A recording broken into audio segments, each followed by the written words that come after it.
A4C all for Christ. సమస్త జీవులకును ఆయన ఆహారమిచ్చుచున్నాడు. ఆయన కృప నిరంతరముండును. ప్రార్థన. ప్రేమమేడ కృపమేడ పరలోకమందున్న మా తండ్రి, దయగల మీ నామమునకు స్తోత్రములు దేవా. అయ్యా, అనుదినము మాకు ఆహారం ఇచ్చి పోషిస్తున్న దేవా, మేము శారీరక ఆహారం కోసం తప్పిస్తున్నాము కానీ ఆత్మీయ ఆహారం కోసం ఆలోచించటలేదు. మమ్మల్ని క్షమించండి, మా మనోనేత్రములు తెరవండి దేవా. కేవలం మీ కృపచేతనే అనుదినము మాకు ఆహారం ఇచ్చి పోషిస్తున్న గొప్ప దేవా, మీ వాక్యంతో మా ఆత్మీయ ఆకలి కూడా తీర్చండి తండ్రి.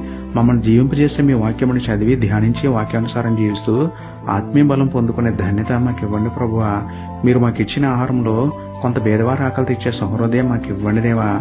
ఆహారము, ఆరోగ్యము, రక్షణ, నిత్య జీవము మాకిస్తున్న మీకే మహిమ ఘనత స్తుతులు చెల్లించుకుంటూ మీకు మహిమ తెచ్చేలా జీవించడం మాకు నేర్పమని వేడుకుంటూ, నమ్ముటని వాననైతే నమ్మువానికి సమస్తమును సాధ్యమే అన్న విశ్వాసంతో యేసయ్య పరిశుద్ధ నామంలో ప్రార్థించి పొందుకున్నాం పరమ తండ్రి. ఆమేన్.